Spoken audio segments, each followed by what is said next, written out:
Wartawan ini sedang merekam sebuah program. Tiba-tiba sesuatu di kejauhan menarik perhatiannya. Ia memutar kamera di sekitar. Perlahan-lahan memperbesar. Dan ia melihat percikan air di atas es. Sepertinya ada makhluk yang bersembunyi di bawahnya. Tapi Mike belum mengetahuinya. Penemuannya telah menempatkan kota yang terisolasi ini. Perhatian dunia. Ketika wali kota tiba di tempat kejadian, Mike mengangkat kamera ke gua es. Ketika sesuatu muncul dari dalam air, Mike sedikit bingung. Mengapa paus tetap berada di bawah lubang es? Alih-alih melanjutkan hidup, penduduk desa mengatakan kepadanya, tahun ini suhu telah mendingin dengan sangat cepat. Di luar laut membeku dalam semalam. Paus tidak bisa berenang sejauh itu di bawah es, jadi mereka harus tinggal di sini untuk tetap bernapas. Dan itu bukan yang terburuk. Dalam waktu 3 hari, lubang itu akan membeku. Dan kemudian keluarga 3 paus yang malam akan terperangkap di lautan es yang gelap dan mati. Saat itulah ayah paus muncul kembali. Dia tahu persis apa yang akan terjadi padanya, istri dan anak-anaknya. Tetapi dalam menghadapi kekuatan alam yang kejam, tidak ada yang bisa ia lakukan. Pada akhir malam, Mike tidak bisa melupakan ekspresi keputusasaan di mata ikan paus itu. Jadi, ia mengedit rekamannya dalam semalam dan mengirimkannya langsung ke New York.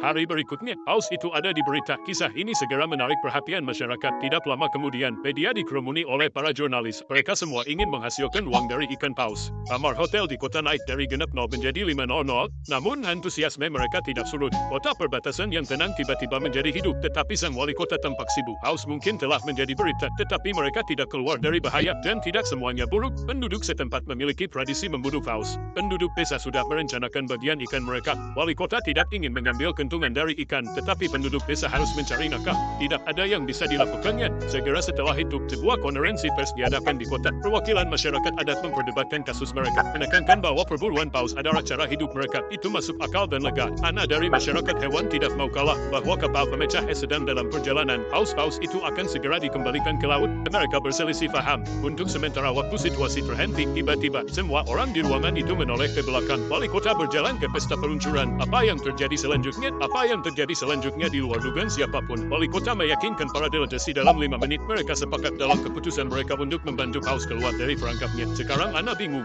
Ada begitu banyak kebisingan. Bagaimana mereka bisa berubah pikiran secara tiba-tiba? Tetapi ia akan segera mengetahui ini tidak sesederhana yang dia pikirkan. Pagi-pagi keesokan harinya, para pria dan wanita siap untuk berangkat ke es di mana paus-paus itu. Atas perintah wali kota, para penduduk desa telah mengangkut taksi mereka. Perjalanan 7 km untuk genap 0 kepala. Lakukan apa yang Anda suka. Tapi meskipun kota ini sedang ramai-ramainya, wali kota membawa anak buahnya ke atas es lebih awal. Mereka menggandakan ukuran lubang agar paus dapat bernapas lebih baik. Menyaksikan paus dengan gembira muncul dari air dan wajah ini memiliki senyuman kekanak-kanakan di atasnya. Bahkan ia tidak punya pilihan selain membiarkan penduduk setempat merampoknya. Untuk menjaga agar paus tetap hidup, dia harus menemukan cara untuk menghasilkan lebih banyak uang bagi semua orang. Dengan sekelompok besar orang yang datang, keluarga paus tanpa keluar dari bahaya. Anda percaya bahwa begitu pemecah es tiba, paus akan dapat melarikan diri, tetapi masalah baru telah membunuh harapan paus untuk bertahan hidup.